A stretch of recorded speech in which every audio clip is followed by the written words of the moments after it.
Mundial de Radio, por la integración de los pueblos del mundo. Red Mundial de Radio, Red Mundial de Radio, Red Mundial de Radio.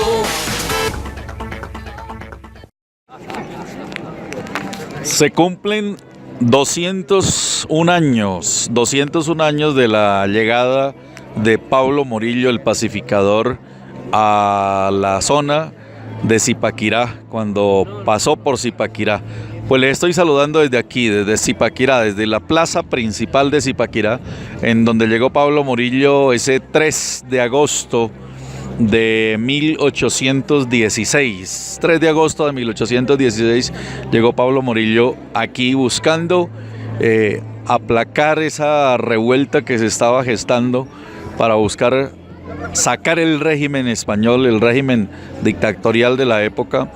Y aquí en Zipaquirá fueron fusilados 6 zipaquireños entre los muchos que fueron fusilados por el régimen de Pablo Morillo. Pues hoy vamos a dedicar este programa a esa parte de la historia, una parte de la historia que a veces la gente olvida porque se deja meter en el quehacer diario, en las noticias, en la televisión, en las series, en las novelas, pero nos olvidamos de hechos históricos tan valiosos como ese. Yo creo que aquí en esto está la esencia de la historia de nuestro país, y muchas ciudades de Colombia tienen héroes de la independencia que ofrendaron su vida y que a veces los vemos como paisajes solamente, sin darnos cuenta que su vida, sus hechos, sus acciones fueron determinantes para consolidar la libertad y la democracia que hoy tenemos.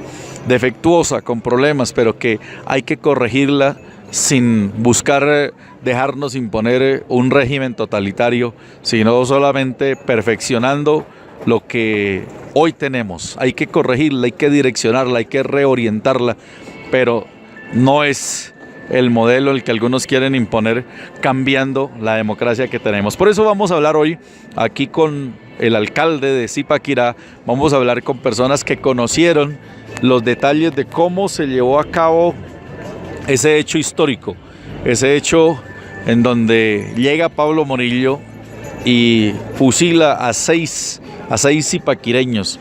Pues se ha hecho un gran homenaje a ellos, un homenaje en donde el pueblo de Zipaquirá se ha volcado a las calles, han salido bandas de guerra de los colegios, la banda de guerra de los exalumnos de uno de los colegios tradicionales de Zipaquirá, han salido las fuerzas militares, la policía, han salido todas las instituciones a rendirle homenaje a los héroes de Zipaquirá, los que ofrendaron la vida en esa época. Y estamos parados aquí en la plaza principal, frente a la alcaldía, frente a la catedral. Aquí fue el sitio, según lo que dicen quienes conocen la historia, este fue el sitio en donde fueron fusilados los mártires a manos por la decisión de Pablo Morillo, el pacificador, este español que entró por Cartagena y que hizo esa avanzada asesinando, matando a todos los que empezaron a gestar ese proceso de revolución contra el régimen después de haber obviamente desestabilizado lo que ellos habían impuesto para la época. Pues vamos a saludar al señor alcalde que está aquí con nosotros, el alcalde Luis Alfonso Rodríguez Balbuena, que hoy ha hecho un gran homenaje a esos héroes de la época y han condecorado a los héroes actuales. Estamos aquí en este parque, alcalde. ¿Usted sabe en qué sitio exactamente fue donde fusilaron a los mártires de Zipaquirá? Bienvenido a Caracol, buenos días. Ervin, muy buenos días y un saludo a todos los oyentes. Bueno, lo que ha establecido los historiadores es que aquí en el costado noroccidental de la plaza fue instalado el cadalso donde Pablo Morillo ordenó fusilar a los 6 mártires zipaquireños el 3 de agosto de 1816. ¿Cómo era el entorno de la época? ¿Qué se estaba viviendo en ese momento cuando entra Pablo Morillo aquí? Bueno, el 20 de julio de 1810 se había dado el grito de independencia en Bogotá y se había establecido un gobierno de transición.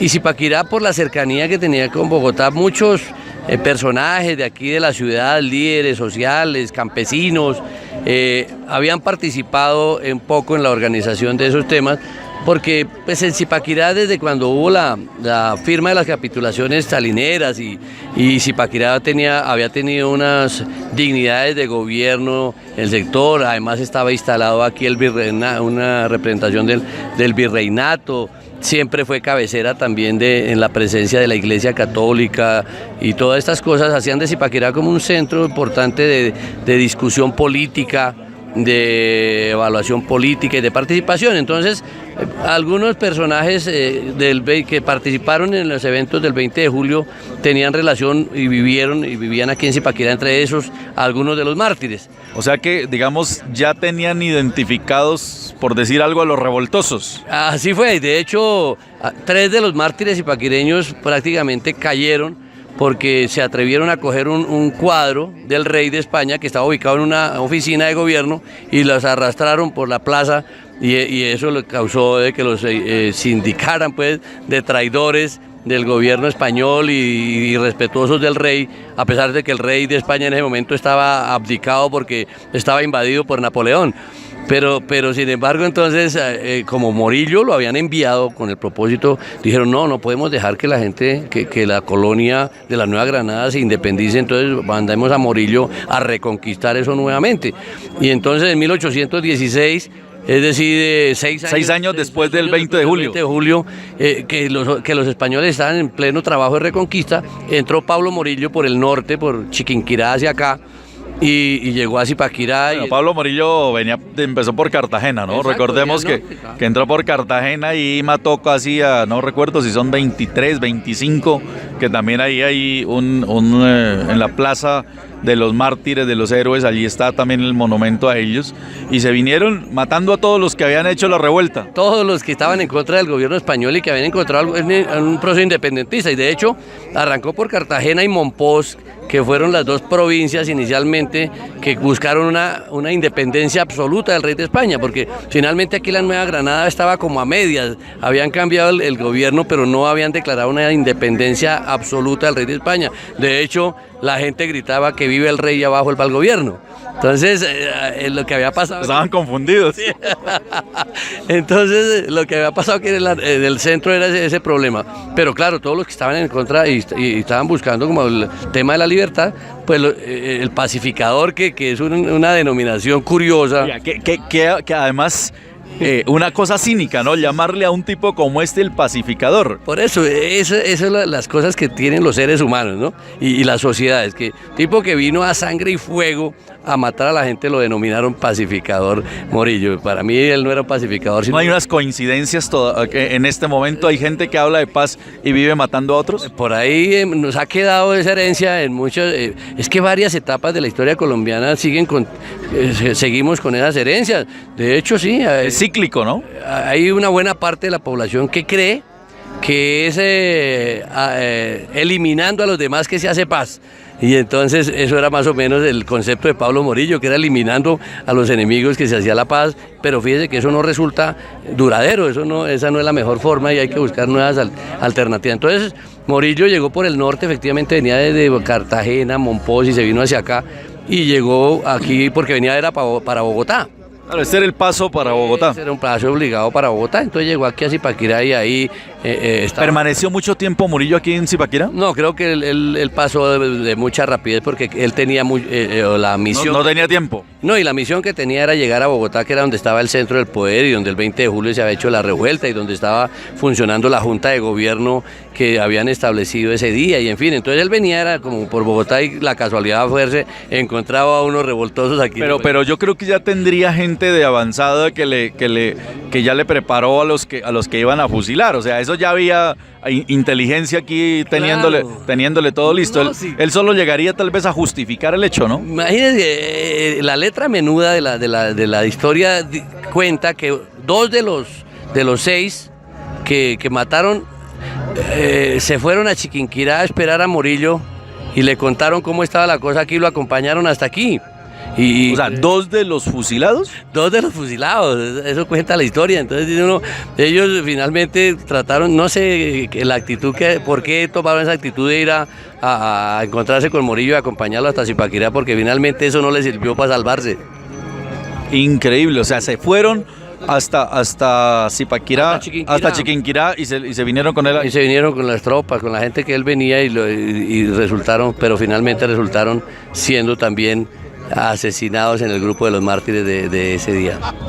Él llega y ya los tenían capturados, o él mismo vienen y los capturan. ¿Cómo que saben de eso? ¿Qué se dice en la historia? Pues se sabe que ya los tenía capturados porque ellos habían tenido unas participaciones de revuelta en Bogotá. Lo de los cuadros. Exacto, entonces los tenían identificados. Entonces algunos inclusive los tenían en Bogotá y los ordenaron traer para Zipaquirá. Y aquí los fusilaron. Porque además el método que tenía Morillo era fusilar, desmembrar y distribuir miembros corporales por las principales provincias o pueblos para meditar el terror. Fue un régimen, también se denominó el régimen del terror. Entonces, Zipaquirá en ese entonces, como sigue siendo ahora un centro poblado grande de influencia regional, entonces todo eso daba para que aquí en Zipaquirá sacrificaran unos, y de hecho a Agustín Zapata, que era el hombre como más ilustre de los 6, tipo de una formación académica buena, era digamos profesional en derecho, había tenido algunos cargos de carácter público, entonces era el hombre más ilustre, pues a él fue el que con mayor saña, digamos así, lo sacrificaron, lo desmembraron y lo distribuyeron por el pueblo. Uno es Agustín Zapata. Agustín Zapata, sí. Y los otros mártires que murieron ahí, pues era gente ya no tan reconocida en el ámbito político, pero de esos líderes que se animan y son que se destacan. Sí, que se animan a tomar decisiones y a actuar, y son los operativos muchas veces de esas revueltas y de esos movimientos insurgentes. Bueno, pues se ha hecho hoy primero un reconocimiento a que la gente no olvide esa historia. ¿Qué hacer, por ejemplo, para que las escuelas, los colegios le mantengan viva esa historia a las nuevas generaciones, que eso no se quede en los libros, sino que se vuelva una praxis diaria de recordar de cuando pase la gente por el parque? Yo decía, ¿por qué no hay aquí un monumento simbólico con los bustos de cada uno de ellos?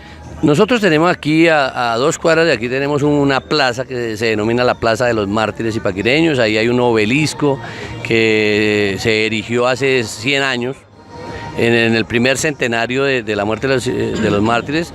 Erigieron establecieron más bien ese obelisco ahí en la Plaza de los Mártires Zipaquireños.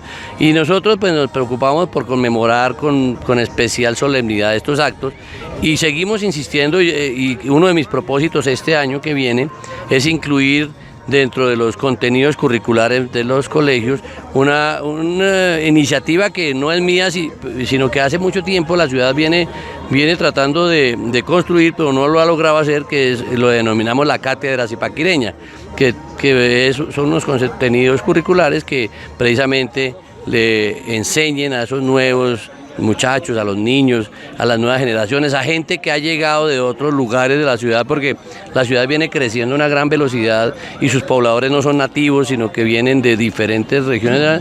Entonces queremos interesarlos en que conozcan esa historia para que sirva de identidad municipal, sentido de compromiso, sentido de pertenencia, y que eso pueda trascender generacionalmente, para que no olvidar esa gente que finalmente mucho aportó.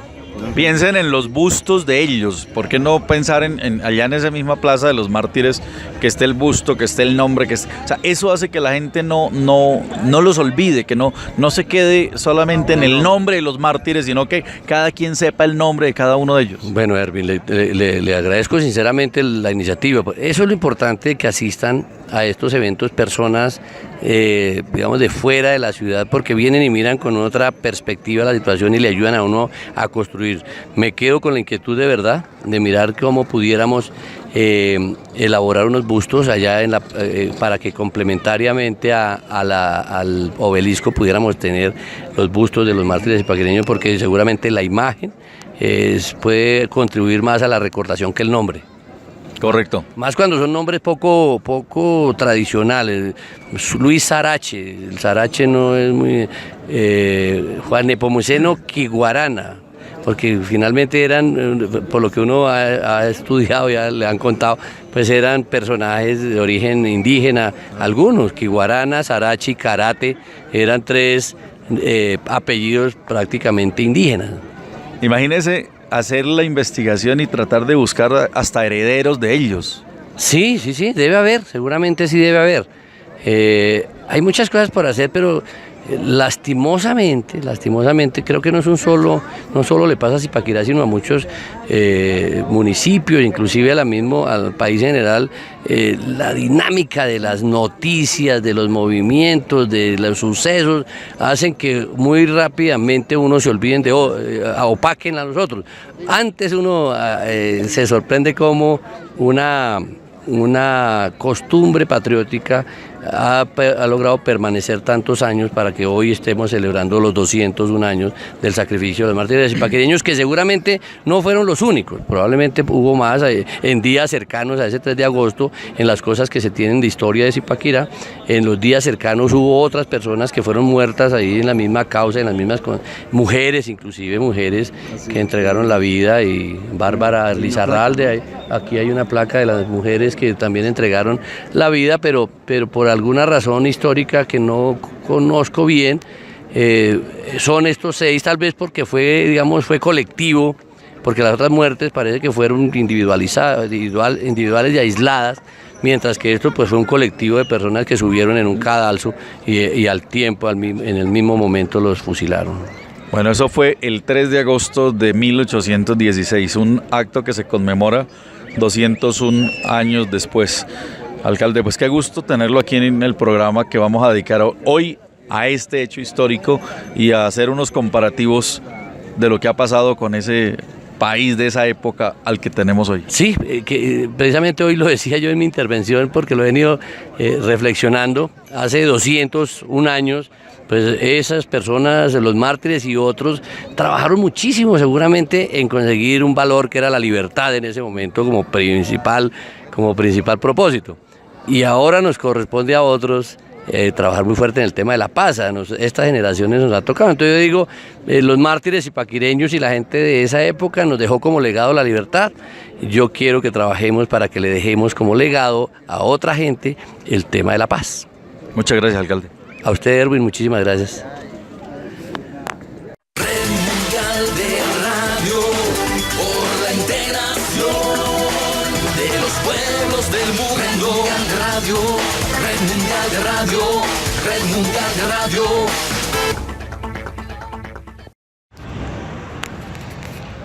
Pues ahora estamos en la Casa Museo de Zipaquirá, en donde está la puerta que para la época de los mártires de Zipaquirá, ese 3 de agosto de 1816, fue la puerta que se cerró antes de ellos ser fusilados. Aquí en esta Casa Museo de Zipaquirá está la puerta y vamos a hablar con la persona que conoce muy bien la historia de esta Casa Museo. Voy a ingresar.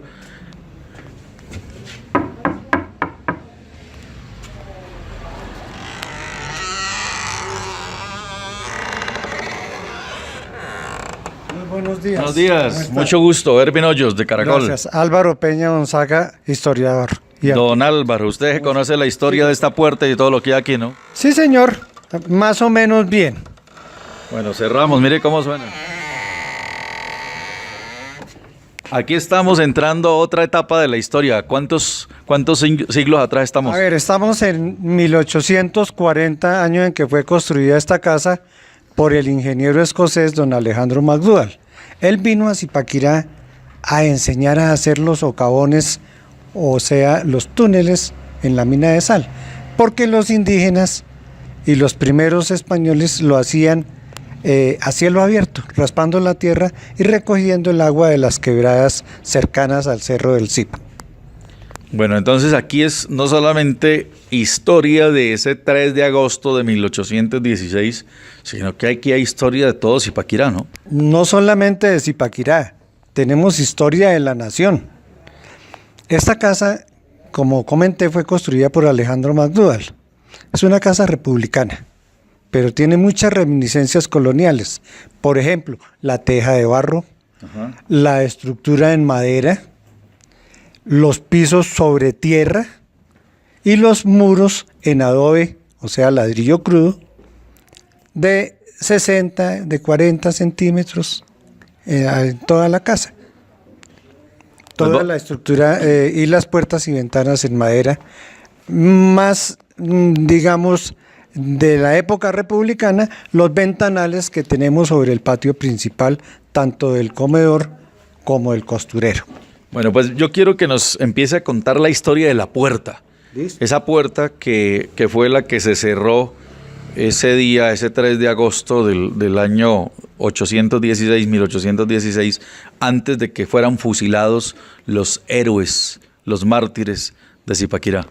Bueno, Vamos y la miramos y con eso nos la describe muy bien.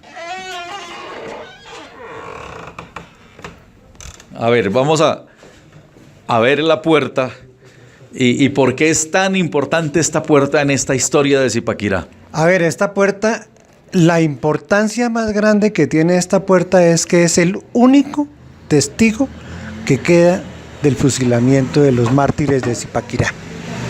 Esta puerta era la que cerraba el local donde fueron encerrados el día anterior a su ejecución los mártires.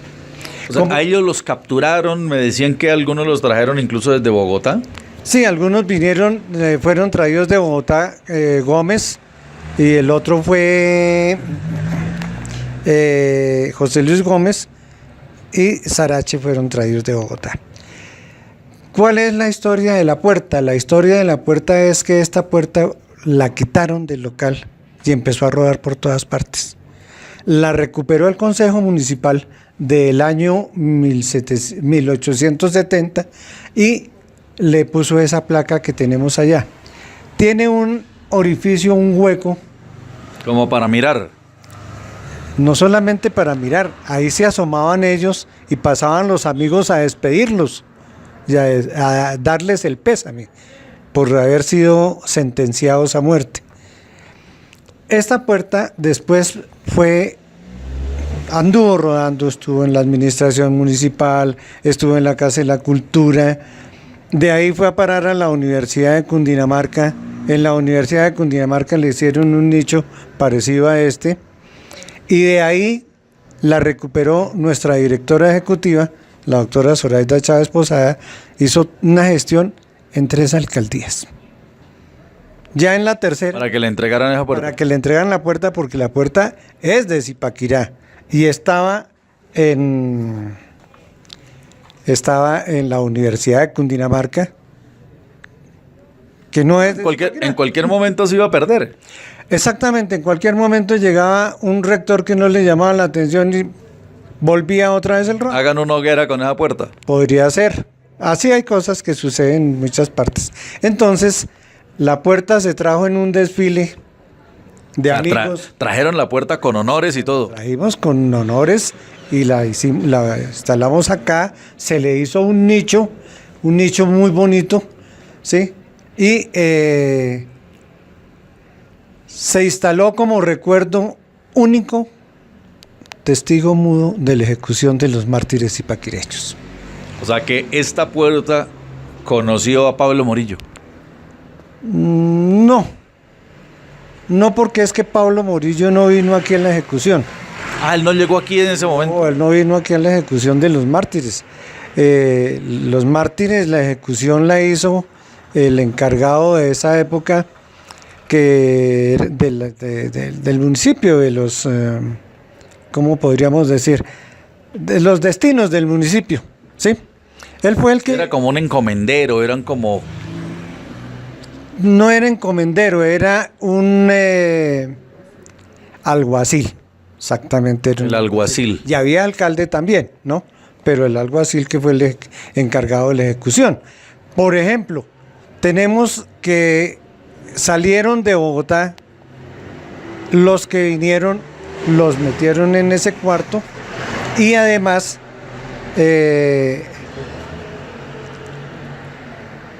los tuvieron sin comida, únicamente los visitó el cura en la noche anterior. Y al otro día lo sacaron para la ejecución. Esa ejecución fue entre las 10 y las 11 de la mañana. ¿Sí? Entre las 10 y las 11 de la mañana del 3 de agosto. Del 3 de agosto. Entonces, hay una cantidad de cosas y no de mentiras, sino de desconocimiento, ¿sí? Los mártires todos fueron fusilados por la espalda. El único que fue decapitado fue Luis Zapata, ¿sí? Ese señor Zapata, Agustín Zapata, fue decapitado porque había sido servidor público, había prestado servicios, había... Él era como el más prestante de todos, el más estudiado, el más preparado, ¿no? Exactamente, era el más preparado de todos, y no solamente el más preparado, sino que además de preparado era el que más había molestado en 1810. O sea, fue el que lideró la revuelta del 20 de julio en esta zona. Aquí en Zipaquirá, sí, con mucha gente pues que vino de los alrededores, de Cogua, de Nemocón. Aquí fue, digamos, el epicentro de toda la sabana centro para esta revuelta del 20 de julio. O sea, mientras en Bogotá estaban allá rompiendo el florero y se armó todo lo que hubo allá, el señor Zapata, él fue el que lideró esa misma revuelta aquí el mismo día. Aquí el mismo día, ¿sí? Aunque, por ejemplo, estaba en Bogotá uno que llamaban el Currutaco, ¿sí? Ese Currutaco estaba en Bogotá porque era un tinterillo y él trabajaba en Bogotá. Allá lo cogieron, por eso hay dos que los trajeron para acá de Bogotá. Pero ahí viene una cuestión que es muy de abierta contraposición con los historiadores, especialmente con los que tienen a Zipaquirá con 6 mártires. ¿Sí? Zipaquirá tuvo 9 mártires el 3 de agosto. Ah, solo hablan de 6 y fueron 9. Porque fueron los 6 que fusilaron en la mañana. Pero en la noche anterior estaban presos en Bogotá Juan Evangelista Valdés, Nepomuceno Carranza y María Josefa Risaralde, que era una de las personas que acompañaba y le servía a la Pola en en la llevada y la traída de las comunicaciones con los rebeldes, con los grupos patriotas que estaban... Claro, ella era una de los correos humanos. Exactamente, ese es el término, era un correo humano. Ellos tres estaban detenidos en Bogotá y los enviaron. El general Morillo dio la orden de que los trajeran para fusilarlos con los de aquí porque eran de Zipaquirá. Y la idea era fusilarlos en sus pueblos para que... Claro, para sembrar más terror, ¿no? No, como ejemplo, no tanto para más terror, sino como ejemplo para que nadie más se levantara contra el reino español. No, y además el hecho de que eran conocidos en ese pueblo, porque si los fusilaban en otro pueblo donde no los conocían, pues no iban a sembrar tanto efecto. Exactamente, pero por ejemplo Juan Evangelista Valdés fue capturado en Tunja, porque en Tunja el 20 de julio fue de los revoltosos que organizó, llamó, dijo, ¿sí? Inclusive por ahí hay un historiador que dice que él dijo que había que acabar con los reyes porque no tenían por qué estar mandándonos gente de otra parte. Y después cuando lo trajeron frente a Morillo le dijo, y a usted también, si pudiera lo mataba, ¿sí? Entonces ese se la ganó bien ganada. Juan Evangelista le dijo a Morillo que si tuviera la oportunidad lo mataba a él también. A él también, para librar nuestra tierra de un tirano. Entonces, pues esta la tenía bien ganadita.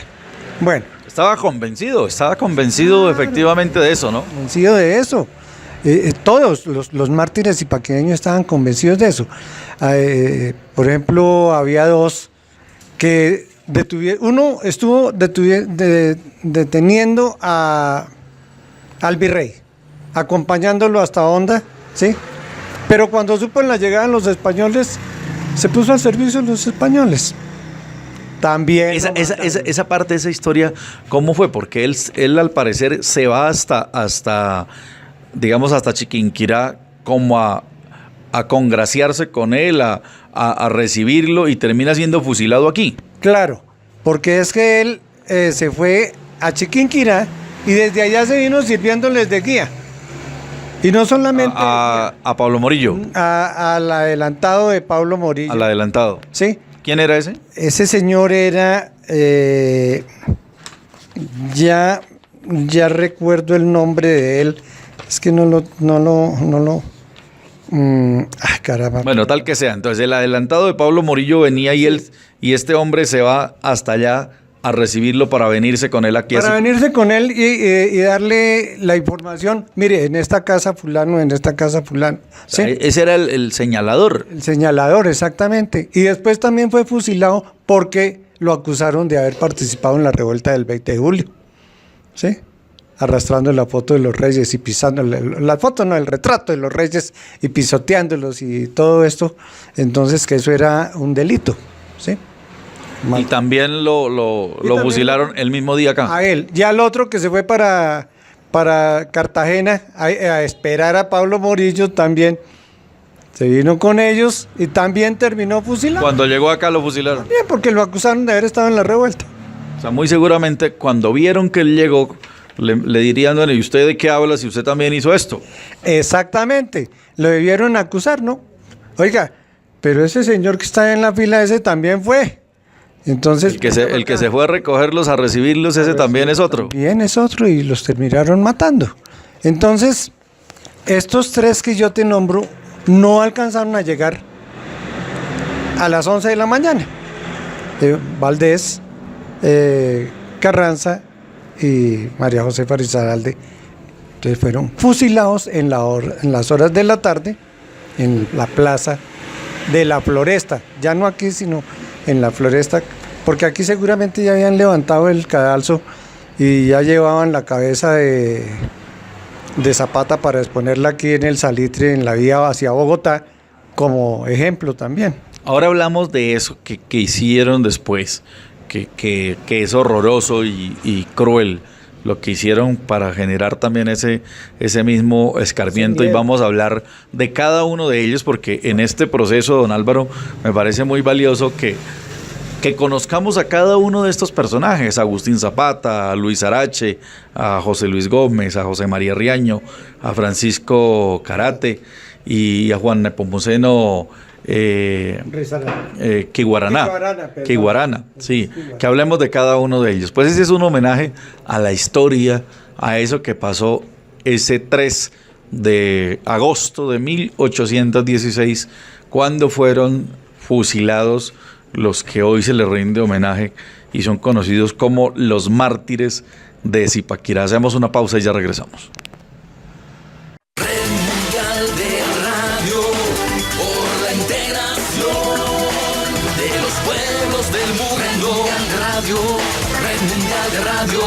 Red Mundial de Radio. Regresamos en este Colombia Universal Reportajes a través de Caracol y a través de todas las emisoras de la Red Mundial de Radio. Hoy estamos reviviendo la historia de Zipaquirá, los hechos de ese 3 de agosto de 1816, cuando fueron fusilados no 6, sino 9 personas en ese proceso de pacificación, como lo llamaron en la época, en el régimen del terror de Pablo Morillo. 9 que fueron considerados los traidores, los revoltosos de la época, y que en este programa hoy queremos rendirle homenaje a la memoria de ellos, hablar de ellos, y quienes un día vengan a Zipaquirá de turismo, pregunten por la Casa Museo, que aquí está la puerta que es el único testimonio que queda después de lo que ocurrió palpable aquí en la Casa Museo de Zipaquirá, en donde los tuvieron a ellos encerrados la noche antes de ser fusilados. ¿Esta urna qué es, don Álvaro Peña? ¿Qué encierra esta urna? ¿Qué historia hay en esta urna? Esta urna tiene toda la historia de los mártires. Aquí la estoy tocando, oiga eso. Los mártires zipaquireños fueron enterrados en la capilla de los Dolores. Después de fusilarlos, ¿les permitieron hacerles algunas exequias o sencillamente los fusilaron y los fueron y los botaron a una fosa? En la capilla de los Dolores es una fosa común. Claro, el régimen era imposible que dejara hacer algo, ¿no? Nada. Entonces, en esa capilla de los Dolores estuvieron muchos años. Y hacia los años 80, en esta urna de madera fueron bajados los restos de los mártires de Zipaquirá. Después de exhumados, fueron puestos en esta urna. A ver, eso fue en 1816. Y usted me dice, ¿en qué año lo sacaron después? 1980. O sea, ya ahora, hace poquito. Sí, ahora. Ayer por la tarde. Exactamente, eso fue en 1980. Gracias a Monseñor. Ahí está el nombre. Aquí tenemos el nombre del obispo de Zipaquirá, que era, era conocido como Monchito, ¿sí? Entonces, él en el año 79 hizo un mausoleo en la Catedral de Sal, en la Catedral Diocesana, y dijo, bajemos los restos de los mártires. Entonces, Monseñor, él era el obispo de Zipaquirá logró que se bajaran todos los restos y se le hiciera un mausoleo en la Catedral de Zipaquirá. Mausoleo donde no están los otros tres, que no hemos sabido dónde están. Los tres que fusilaron en la tarde. Fusilaron en la tarde. Porque nos dice Escarpeta, en su libro biográfico de los héroes de la patria, en donde están los mártires, que esos tres, el alcalde de Zipaquirá, que era Miguel de Lugo,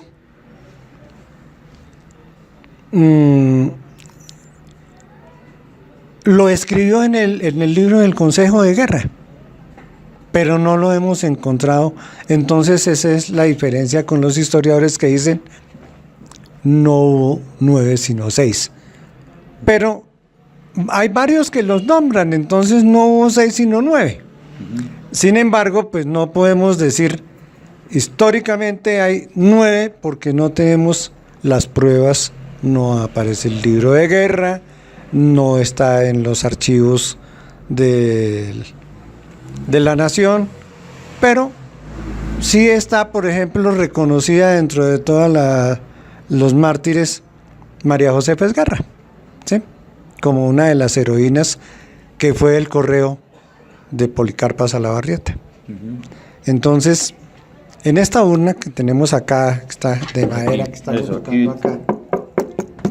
Allá adentro estaban los... Aquí se bajaron los restos para la catedral. Y también estaba perdida allá en las cuestiones. Estaba arrumada por ahí y la encontraron ustedes. Y gracias a los esfuerzos de nuestra directora, que es muy trabajadora y muy amiga y amante de la historia, se logró que el obispo y el párroco de la catedral nos dieran también la urna en custodia, así como nos dieron en custodia la puerta que fue la que cerró el local donde tuvieron a los mártires de Zipaquirá. Ahora vamos a hablar de cada uno de ellos. ¿Quién era Agustín Zapata? Agustín Zapata era tinterillo en Zipaquirá, pero era el abogado de la época, pero sin ser profesional, porque no era haber estudiado Derecho en el Colegio Mayor del Rosario, en las universidades donde estudió. Pero se sabía las leyes. Él fue alcalde de Zipaquirá también. Recibió todo el poder para lograr que el corregimiento de Zipaquirá y Ubaté se separaran, ¿sí? Pero el 20 de julio de 1810 fue el que encabezó la revuelta en Zipaquirá. O sea que eso nos hace entender que el 20 de julio estaba preparado y planeado. O sea, ya había en cada ciudad un plan de acción a seguir simultáneo a lo que iba a ocurrir en la Casa del Florero. Exactamente, es que eso no fue... Eso no fue fortuito. No fue fortuito, eso. Es más, ya el florero dicen que no fue el florero sino una bandeja. Sí, algunos historiadores como el doctor Cacua. Antonio Cacua Prada. Antonio Cacua Prada dice, no hubo ningún florero, fue una bandeja. Entonces ya empiezan las divergencias y las cosas, pero ya se quedó el florero porque... No, eso ya no se cambia. Ya no se cambia, porque están allá los pedazos del florero, incluso. Entonces, ¿pero qué sucedía? Desde tiempo atrás, uno de los sitios de reunión y donde se preparó la revolución fue en el Observatorio Astronómico de Bogotá. Ahí se reunían. Ahí se reunían. El sabio Caldas, que era uno de los más fogosos, invitaba ya a sus amigos y allá empezó a cocinarse y a hacerse la revolución. Antonio José de Caldas. Francisco Francisco. Él fue, ¿y cómo él era el que manejaba el observatorio? Entonces allá se reunían. Además, ¿quién los iba a buscar en el observatorio? Exactamente. Entonces ahí fue donde empezó a cocinarse el 20 de julio de 1810. ¿Por qué se dio el 20 de julio? Llegada de Antonio de Villavicencio, ¿sí? Venía con un cargo de la corona. Era día de mercado. Y estaban haciendo los arreglos para el banquete de Villavicencio y se presentó el altercado, que fue aprovechado muy hábilmente por los que se reunían en el observatorio para llevarlo a cabo, porque ya lo tenían listo, faltaba era el momento, y el momento se les dio el 20 de julio. No, pero no fue que se les dio, fíjese, porque si aquí en Zipaquirá estaban también listos y Agustín Zapata fue el que lideró la revuelta acá. En esa época no había internet, no había celular, no había nada, no había teléfono, no había nada. Un correo humano era imposible haber llegado de Bogotá a Zipaquirá. De pronto sí, pero es que no fue solamente en Bogotá y Zipaquirá, fue en algunos otros sitios. Entonces, yo digo fortuitamente porque se les dio, seguramente estaba planeado para un día de mercado y tal vez el domingo, que es mercado, hagámosle. Aprovechemos la llegada de Villavicencio, ¿sí? Y digo yo, se dio por el altercado que se presentó. Esa fue la llama que prendió todo. Claro, entonces aquí Agustín Zapata, que fue alcalde, que era el tinterillo, digamos, que era el abogado empírico de la época, fue el que lideró la revuelta. Aquí la lideró él, sí. Él aquí fue, me he dicho, aquí exaltó a todo el mundo, era el que más bulla hacía, fue el que sacó el retrato de Fernando VII, lo sacó del edificio de la administración, él lo arrastró, lo pisaron, él. Y a eso se le sumó, el que más se le sumó y más fue violento con lo del rey, fue Juan Nepomuceno Quiguarana. ¿Quién era Juan Nepomuceno Quiguarana? Juan Nepomuceno Quiguarana era un, ¿cómo lo podemos llamar?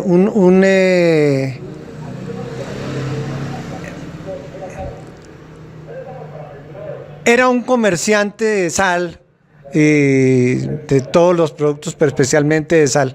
Entonces... Tenía platica, el que manejaba la plata. Manejaba la plata. Él era el que manejaba la plata, ¿sí? Entonces, podemos decir que fue el principal agitador en el tumulto de 1811, ¿sí? Porque desarmó a los guardias. Él insultaba mucho a los españoles, ¿no? Él no los bajaba de chapetones y entonces ellos ya lo tomaban como un insulto bastante grave. ¿Cómo tratar a los criollos de criollo? ¿No? Ese es criollo, ese no es español, ¿no? Entonces ese es un chapetón. Entonces ese señor fue muy fogoso y fue de los que más arengó a la gente para pisotear y arrastrar el retrato del rey. Pero no solamente él, porque también estaban José Luis Riaño, Luis Arache, José Luis Gómez, José María Riaño, Francisco Carate, que fueron, como le digo, muy fogosos en todo esto, pero por ejemplo, José Luis Gómez, él estaba en Santa Fe, Bogotá, y él fue de los que hizo la revuelta y la bulla en Bogotá. O sea, José Luis Gómez estuvo el 20 de julio promoviendo lo de Bogotá, mientras Agustín Zapata estaba promoviendo lo de Zipaquirá con Juan Nepomuceno. Y otro que era teniente de indios, que era Francisco Carate. Francisco Carate era un teniente de indios, era un líder, era autoridad de los indígenas. Era autoridad de los indígenas. Él inclusive, hay historiadores que dicen capitán de indios, ¿sí? ¿Por qué? Porque él era también un hombre económicamente poderoso, a pesar de ser indígena. Además que en esa época los españoles no se metían con los indígenas, ¿no? Ellos se metían era con los esclavos, con los negros que traían de África, pero a los indígenas no los tocaban mucho. También es que los indígenas prácticamente trabajaban como esclavos para ellos, ¿sí? Las encomiendas era eso. Pero ellos no podían vender los indios, solo vendían esclavos. No los vendían, pero los sometían. Los tenían sometidos y los podían trasladar de un pueblo a otro. Por ejemplo, de Zipaquirá sacaron indios para Nemocón y para Cogua, cuando fundaron Zipaquirá en 1600. Entonces, eso, pues, había esos desplazamientos forzados de una encomienda a otra, o dentro de la misma encomienda, pero en otro sitio.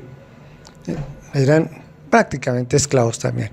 Además, porque acá en el centro no había casi negros, porque los negros los trajeron para trabajar en las minas del Chocó y del Valle, mejor del Cauca, ¿sí? A ellos los trajeron para eso, los negros. O sea que en esta zona del centro del país, Bogotá, Cundinamarca, toda esta región, ¿no hubo negros? No había casi negros, había muy pocos, eran contados. Eran más como para el oficio de casas, ¿no? Campo, o las señoras en el oficio de casa, y los hombres en el oficio de campo, pero no había casi negros. Tanto que aquí no había población negra, ¿sí? Como decir, encontrarla en cualquier lugar de la costa del Pacífico o de la costa atlántica. No había esos asentamientos. Aquí en el centro no los hay. Como no los había todavía, ahorita con todo lo que ha habido de desplazamientos y esto, hasta ahora empezamos a ver acá en Zipaquirá bastantes morenos. Antes no se veían, ¿sí? Entonces no llegaron los esclavos negros al centro. Entonces Francisco Carate era teniente de indios. Sí, y él fue también de los revolucionarios duros el 20 de julio en Zipaquirá. Entonces estuvo aquí también agitando. Agitando, ¿sí? Entonces, los que nombramos ahorita, que fueron José Luis Gómez y José María Riaño, ellos no estuvieron en Zipaquirá, estaban en Bogotá. Y uno de ellos, si no estoy mal, fue Riaño, se fue acompañando al virrey hasta Honda, y fue el que fue a recibir a Pablo Morillo a Cartagena. Y el otro salió a Chiquinquirá a recibir a los que venían por la ruta de Ocaña. Bueno, hacemos una pausa y ya analizamos por qué José María Riaño se fue. ¿Sería un infiltrado? ¿Estaba jugándole la doble a los españoles o le jugaba la doble a los criollos? Ya hablamos de eso. Vamos a una pausa y ya regresamos. Red Mundial de Radio, por la integración de los pueblos del mundo. Red Mundial de Radio, Red Mundial de Radio.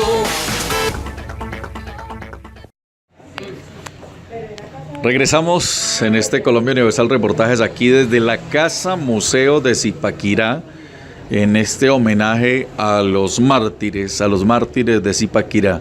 9 mártires de Zipaquirá que fueron fusilados en la época de Pablo Morillo, el pacificador, ese 3 de agosto de 1816 fueron fusilados.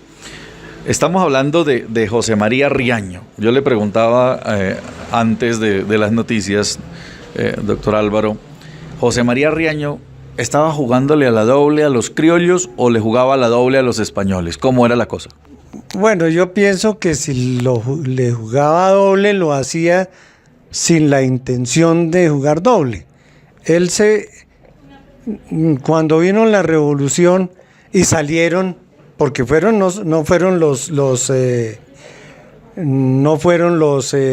¿cómo se llama? Los realistas únicamente los que sacaron a los virreyes hacia Honda, sino también los revoltosos se fueron hasta Honda y hasta Cartagena a certificar que sí se fue, ¿sí? Entonces O sea, cuando el virrey salió, ¿se fueron muchos acompañándolo? claro, se fueron no solamente revoltosos, sino también la guardia la guardia española, ¿sí? Entonces, entre esos revoltosos iba José María Riaño. O sea, José María Riaño entonces iba más, era como un espectador, como los chismosos que se van detrás de algo, ¿no? Como parte de los revoltosos que iban A confirmar que sí se fuera. confirmar que sí se fuera, sí. Que no se fuera a quedar por ahí. Exactamente, pero él no solamente... Pero era una manera de expulsar el régimen, ¿no? Sí, claro, pero él no aprovechó... Aquí estamos hablando del virrey de Juan Sámano, ¿o de cuál? No, estamos hablando de Amario Borbón. Ah, de Amari Borbón cuando ya El 20 de julio. pero eso ya después del 20 de julio, No, claro. el 20 de julio, Amario Borbón el 20 de julio. Fueron sacrificados en el 16, cuando vino Pablo Morillo. Entonces, ¿qué sucede? Que él se queda a la expectativa y se regresa, pero se entera de que llegan fuerzas supremamente grandes, venían cualquier cantidad para él de españoles a recuperar el reino y se quedó a guiarlos. Dijo, no, yo les digo por dónde es el camino de regreso. Y cuando llegó... ¿Qué pretendería él con eso? O sea, sabiendo que era una tropa extranjera, que eran los españoles, que venía Pablo Morillo ahí, que venía después de haber matado a 20 y pico en Cartagena, en Mompox, y cómo es que se va a guiarlos y traerlos hasta acá. Tal vez porque como vio que estaban quedando esas poblaciones sometidas, entonces él dijo, el sometimiento va a ser total otra vez, yo me salvo. Porque es que acuérdate que a los patriotas no solamente los fusilaban, les confiscaban los bienes, les acababan familia y todo, no era una cuestión que fuera muy suave. Entonces él seguramente pensó eso, ¿no? Él diría, yo voy, lo guío y me los gano y que se le aplican a los demás y a mí no me toquen. Exacto, entonces él dijo, a mí no me va a pasar nada, entonces yo voy a ir y digo quiénes eran, así entonces me tienen en cuenta para no sobarme. O a lo mejor de pronto hasta pensó, como están confiscando y repartiendo bienes, de pronto me dan a mí algo. No sabemos exactamente qué, pero sí cometió eso. Y José María Riaño, además él es de aquí, es zipaquireño, ¿no? Sí, claro, él es nacido en Zipaquirá y él estaba en Bogotá. Creo que allá él estaba trabajando como comerciante, ¿sí? Entonces había muchas cosas pues que lo impulsaron a salvarse. Yo creo que él no fue tanto el impulso de una traición como el impulso de la tabla de salvación en el momento. Claro, entonces José María Riaño participa en la expulsión del virrey de Amari Borbón. Participa en la expulsión, acompaña la salida, agita para que se vaya, certifica de que se fue. Y luego, esto estamos hablando del 810, y luego en el 816, cuando llega Pablo Morillo, se va a recibirlo y los acompaña hasta aquí a Zipaquirá, con la sorpresa, con la paradoja de que él nunca se imaginó que a él también lo iban a señalar y iba a pasar a ser uno de los fusilados. Sí, claro. Es que ese es el riesgo que se corre cuando hay una traición, ¿no? Cuando hay una traición se corre el riesgo de que le cobren ambos bandos. Y en este caso se la cobraron tanto los españoles como los mismos patriotas que lo despreciaron. Sí, porque si los patriotas lo hubieran protegido, muy seguramente no le pasa eso. No habían escondido alguna cosa o la mayoría fueron capturados por delaciones, ¿no? Agustín Zapata fue capturado en las Rocas de Labra. Él estaba escondido. En unas rocas por allá arriba. Aquí abajo, entre Zipaquirá y Tocancipá. Entonces, ¿Alguien sabía que estaba allá? alguien sabía y lo delató. Entonces era más fácil delatar para tratar de salvarse, y yo creo que eso le pasó a José María Riaño, ¿sí? Lo mismo que a José Luis Gómez. ¿Qué pasó con José Luis Gómez? ¿Cómo fue José? Luis Gómez era estudiante, él era conocido como el currutaco. En esa época les decían currutacos a las personas que vestían bien. ¿Currutaco? Currutaco. Que vestían bien y que eran además estudiados. Entonces, él era estudiado y también ejercía su oficio de tinterillo. Sin embargo, fue los que fue, después de que terminó la revolución, que supo de la llegada de los españoles, de los españoles en la Reconquista, los fue a esperar a Chiquinquirá y se vino delatando a todo el mundo. José Luis Gómez se fue a esperarlos a Chiquinquirá, a los españoles. A los españoles, para venir diciéndoles, delatando también. Se vino de señalador. Se vino de señalador. Y por eso fue que también lo señalaron. Un día lo señalaron a él. También, fue de los del 20 de julio en Bogotá. Y terminó fusilado también. Como los otros mártires zipaquireños. Pues, oiga, ahí de todas maneras hay dos, por lo menos estos dos, José Luis Gómez y José María Riaño, que uno diría, pues estos jugaron a la doble, o sea, sí, claro, son mártires porque los fusilaron y estuvieron en la causa, pero ¿hasta dónde estaban jugando doble? Eso es lo que no se sabe, ¿sí? Si estaban jugando doble por compromiso o por estrategia. O por estrategia. Yo me inclino más a pensar que fue por estrategia de salvación, una tabla de salvación que encontraron ellos. Sin embargo, pues no la... Porque mire, aquí tendríamos que analizar, don Álvaro Peña, por ejemplo, Agustín Zapata. Agustín Zapata tuvo, de acuerdo a la narración que usted nos hace, tuvo el carácter y siempre estuvo de un solo lado y no se dejó sesgar, no se dejó meter al otro bando. Estuvo comprometido todo el tiempo. Juan Nepomuceno Quiguarana igual. Luis Arache igual, el Francisco Carata, el teniente, igual, o sea, tuvieron carácter todo el tiempo. Estos dos, José Luis Gómez y José María Riaño, esos fueron medio falciones. Sí, podría decirse que eran medio faltones, entonces, pero es que yo pienso que tener la vida en riesgo y la vida de la familia en riesgo obliga a muchas cosas, ¿sí? Hombre, si yo me voy con ellos, me salvo y salvo mi familia. Y le preguntaban seguramente, ¿y usted conoce a alguien más o sabe a alguien más? Sí, sé de tal. O aquel que pasó allá fue. O a lo mejor hacía lo que hacían cuando se estaba persiguiendo hace no muchos años a los del M-19, que llegaban aquí en Zipaquirá y el que le caía mala, pasaban las tropas y al que le caía mal a alguna persona decía, ese era el M-19, y le allanaban la casa, ¿sí? Así el tipo no tuviera que nada. Por venganzas. Por venganza.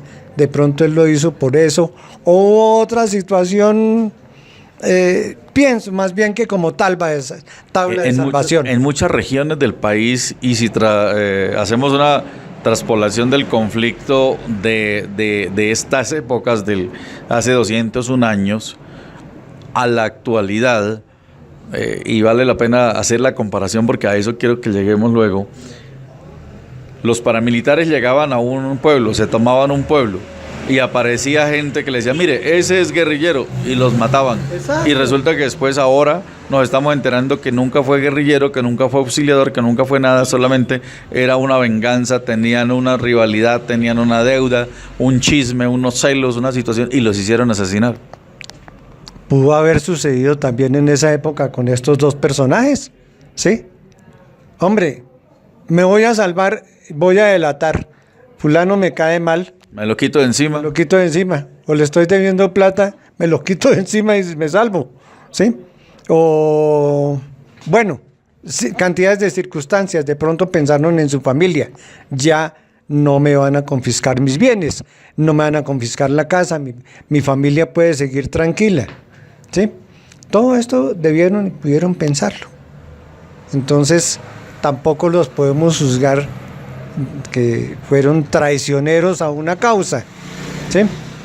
Es muy difícil juzgar en eso, sobre todo cuando lo que tú acabas de comentar se ve tanto lo que sucedió cuando las guerrillas llegaban a un pueblo y acusaban a los enemigos de paramilitares, o al contrario, a que es guerrillero, ¿sí? Es muy difícil porque es que hay que haber vivido una situación de estar tú en un pueblo en donde la guerrilla estaba mandando y al otro día aparece todo el pueblo con letreros de bienvenidas Autodefensas Unidas de Colombia. Y hay desapariciones, y hay gente que se va, y hay gente que definitivamente la mata. El miedo es muy fuerte, ¿no? El miedo es una cosa grave. Yo creo que los valientes se distinguen es porque logran superar el miedo. Cuando se logra superar el miedo, se hace lo correcto o lo incorrecto, pero se sale adelante. Don Álvaro Peña, 201 años hace que ocurrió esto de los mártires de Zipaquirá. Usted que tiene aquí la historia viva, vigente, la está repasando todos los días, ¿ha cambiado el país en 201 años? ¿O esto sigue igual o tal vez más complicado? Bueno, ya ahí entramos a hacer un análisis muy duro. Yo soy partidario de la paz. No, pero le pregunto, ¿ha cambiado? Y por eso puedo hablar con un poquito de tranquilidad, ¿sí? ¿Ha cambiado el país? No ha cambiado. Se siguen pagando mal los salarios, se sigue explotando, ¿sí? Hay minerías ilegales que pienso que la gente no trabaja a gusto allá, ¿sí? Hay campesinos obligados a trabajar para darle alimentación a gente que bien, llámese como se llame, izquierda, derecha, centro, lo que sea. Los forzan a trabajar para ellos.